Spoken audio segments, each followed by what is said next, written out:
Casals was often asked, what if, with the help of allies, what if the Civil War had gone differently, right?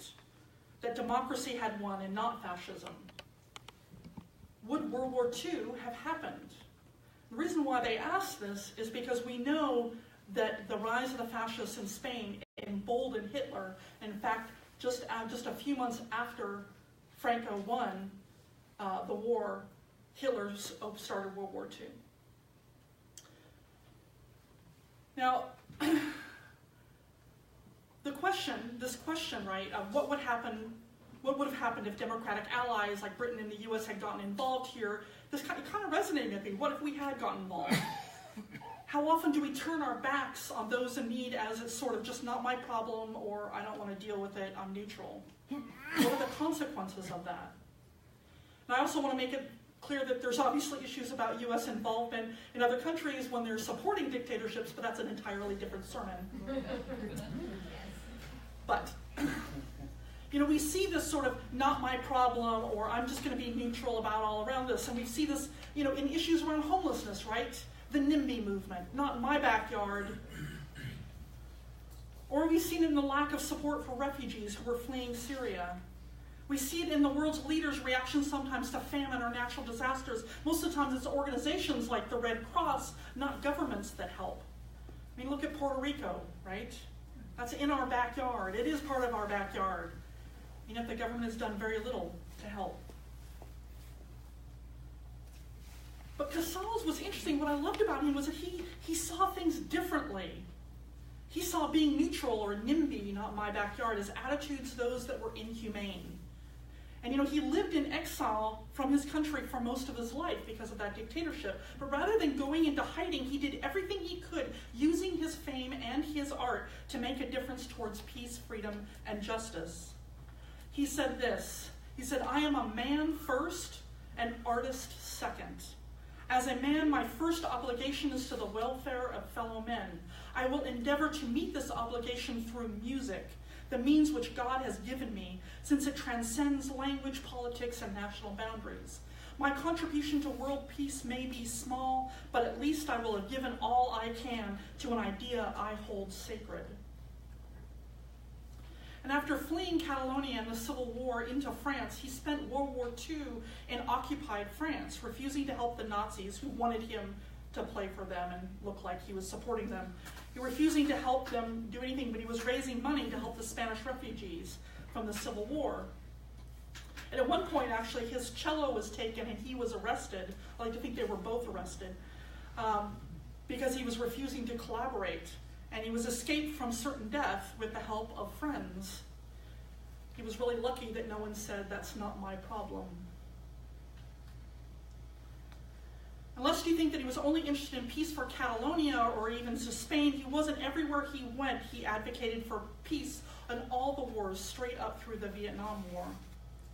Because he saw firsthand, like in Guernica, the horrible destruction of war. He saw friends killed, families torn apart. 500,000 people were killed in a 3-year period during the Spanish War, and of course much more during World War II, the Korean War, and Vietnam. I am a man first and an artist second. His self-identity was as a human being. He wasn't talking about gender when he says, "I am a man first." As a passionate Catalonian, Casals also said, "The love of one's country is a natural thing. But why should love stop at the border?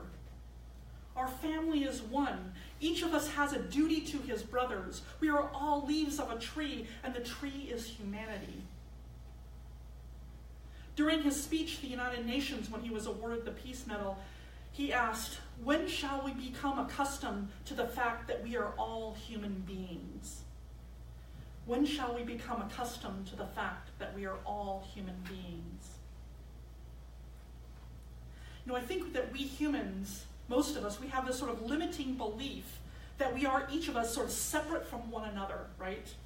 That we're not part of one giant human race, but instead made up of sub-races based on nationality and skin color, economics, gender, ability, education, you name it, we subdivide ourselves. When shall we become accustomed to the fact that we are human beings? And this way of thinking that everything is somehow separate from one another is called ethical dualism. It's a Western idea. It's thinking that tells us yes, no, right, wrong, black, white. There's no nuance, no poetry, no context in dualism. Dualism gave us the philosophies such as original sin, that says our bodies and this earth are evil, fallen, and only heaven is good. Dualism is what tells us that we are all right and they are all wrong. Dualism was heavily influenced in the West by the Bible, and here's a little humor after Guernica for you. This is an angel saying to God, Adam and Eve, then you're going ahead with that dualism idea. This moral philosophy has ended up being the dominant worldview in the West, and it's the cause of most of our political, social, and economic problems because it sees us as being separate from one another.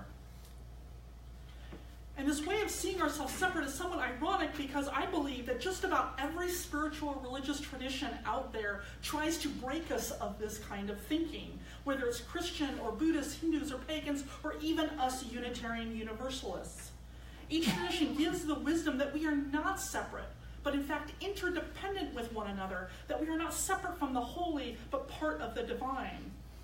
In Unitarian Universalism, our seventh principle, it states that we affirm and promote the interdependent web of existence of which we are a part.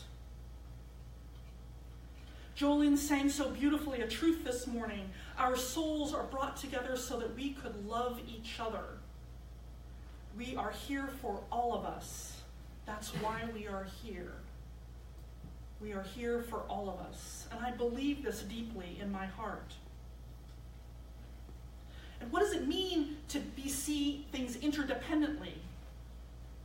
To even see ourselves as one human race?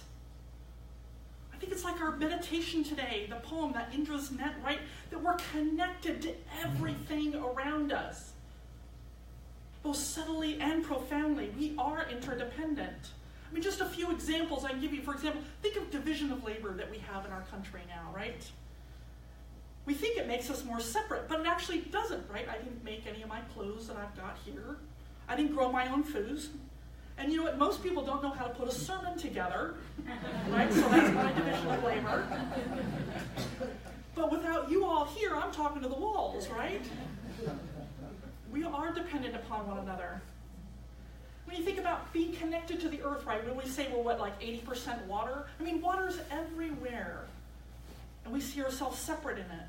Think about the Big Bang, where every molecule in the universe comes from that one moment in time and place. All of the matter. Every single molecule that each of you have, we were all there in one big, gigantic hug. And you are food and water transformed into life. We are interdependent. But instead of seeing this interconnectedness, we stay in this kind of dualistic way of thinking, right? We don't see nuance or complexity. We only see right and wrong ways of thinking. We don't know how to live interdependently, or at least not very well, or we think that, again, it's a little bit more dualistically. For example, have you ever noticed that when conservatives and progressives come together, they basically aren't even speaking the same language, right? They emphasize totally different things, and they're not addressing each other's things. So let's take something like, controversial, abortion, right? So you've got one side saying, no, we got to think about the baby. And then we got the other side saying, we got to think about the mother. Why do we have to choose? Can we think about both? Homelessness. Oh my goodness, you can't be in my neighborhood because they'll drive my prices down. They're, and they're dirty and they're smelly and they're crime-driven and everything like that. Then there's other people going, no, wait, there are actually many of them working and we need to have compassion. We're not speaking to each other's fears and compassion. When it comes to gun, there are people who want freedom for their guns. They want to be able to say, I can have a gun. There's other people going, but we need to be safe. We're not speaking the same language. We're so busy trying to defend our positions that we're not coming up with any solutions. We aren't even listening to one another anymore. Instead, we're making the other side as evil or ignorant or stupid. Drives me crazy. Some people think that it is unrealistic to think about us as one human race, that we must break down and focus on those that are like us. That it's just too big, too huge, You're pie in the sky thinking. Let's eat or be eaten. We need to unlearn this dualistic way of thinking. We can't do it limiting belief. We think that maybe helping everyone means, well, I've got to give up my nice house and give it to the homeless, or at least sacrifice my house's worth, or I've got to give my nice salary. But this is, again, it's dualistic thinking, right? Either or thinking. Maybe it's about both and. Both people need to be housed. Both people need to feel stable and safe. How can we address both sides of the issue and come up with new solutions? One of the things I want to point out, when you all think of, out there, of the most compassionate person living today, who might that be? I think I heard it over here. Dalai Lama, right? The Dalai Lama, right? Hugely compassionate man. But you know, when he travels, he doesn't go around saying, oh, homeless people, come into my hotel room and stay there instead of me, right? He doesn't do that. Nor does he give up his teaching schedule to feed the poor. He knows, like Casals knows, that each of us have our part to play. He's better off using his fame to teach compassion, or for Casals to raise money to help the poor and his refugees. It's not about making someone else's situation your own. It's working toward helping the world get better with each of us doing our part. We need to unlearn that limiting belief of dualistic thinking and start practicing interdependent thinking. So what would it mean even to live interdependently? I'm not sure I even know, but I do know that it might mean that we all get to come together to solve the world's problems. We would no longer be shouting, it'd be no longer like a shouting match that often happens, and speaking different languages. Instead of seeing people who we disagree with as enemies, we can see them maybe as partners to overcome a larger problem. Let me give you an example. I spoke about this briefly a few weeks ago. You know, in Salt Lake City, Utah, and in Orange County, Florida, these are incredibly conservative areas politically, right? You know, we think it's the liberals, the progressives like ourselves, most of us here, that we all want the ones to solve homelessness. But it wasn't until the conservatives in these areas got involved that things changed. Because only together, when conservatives and progressives work together, are we going to find ways to solve these problems, to find a third way. And if we here in Orange County, California, can unite conservatives and progressives, unite religious organizations and businesses and politicians around providing housing for the homeless, we will be thinking interdependently, and we will win. As long as we see people as enemies, we're being dualistic, and we will lose. When shall we become accustomed to the fact that we are all human beings? How do we make these changes? I think it's just a step by step. It means getting out of our comfort zone into other environments, to not necessarily self-select into the ones that we know. There are people out there who are already working on trying to bridge the gap between progressives and conservatives. Matter of fact, did you know that next week is the National Week of Conversation, starting on Friday? So this is an interesting movement that's going on. From their website, it says, a healthy, vibrant society and democracy requires effective communication among citizens. But the past several years have been hard on conversations, and 75% of Americans now believe our inability to engage civilly with one another has reached a crisis level. How many of you would agree with that? Yeah. This organization is bringing people together to talk about issues. Just talk. At this point, they're just talking. But here's one that I'm really interested in. It's called Better Angels. Better Angels is not a religious organization. It's based on the quote by Abraham Lincoln in his inaugural address. He said this: the mystic cords of memory, stretching from every battlefield and patriot grave to every living heart and hearthstone all over this broad land, will yet swell the chorus of the Union, when again touched, as surely they will be, by the better angels of our nature. He believed that if we can find that better angels of our nature, that we will be a union again. Better Angels is a movement to reduce political polarization by bringing liberals and conservatives together to understand each other beyond stereotypes, forming red and blue community alliances, teaching practical skills for communicating, and making a strong public argument against depolarization, or for depolarization. And I'm hoping to be trained as a moderator. I'm applying to be one. I invite you to join me if you'd like to be part of these conversations. You know, I'm interested in these conversations not because I want everyone to get along and everybody's going to sing Kumbaya or anything like that, but because I think that when we do come together, if we can truly listen to one another, we can find solutions to the biggest problems facing our nation, like homelessness.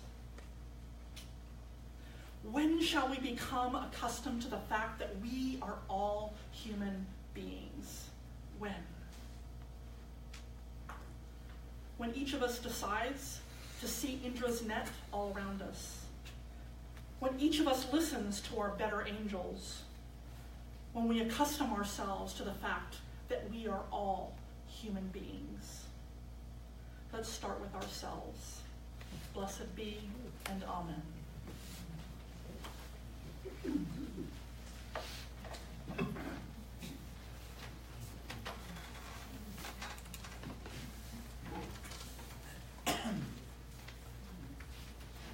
You may remember this tune from a very long-running television commercial. Kept going here. In the 70s and early 80s, Coca-Cola commercial. It was actually a lovely song. We have some lyrics up here, so if you would like to rise and sing, love to have you.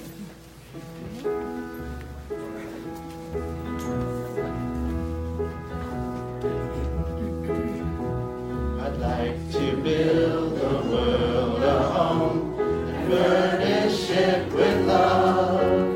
Grow apple trees and honeybees and snow white turtle doves. I'd like to teach the world to sing in perfect harmony.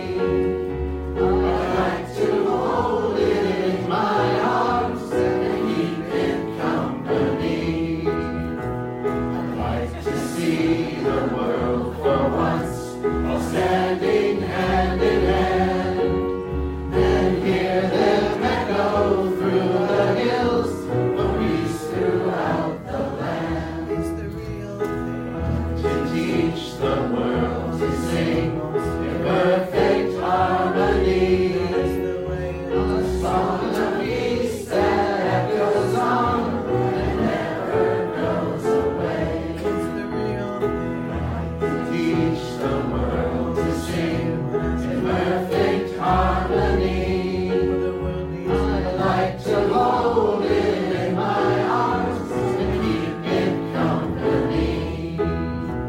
I'd like to teach the world to sing in perfect harmony. The song of peace that goes on and never goes away. I'd like to teach the world to sing in perfect harmony. I'd like to hold it in my arms and keep it company.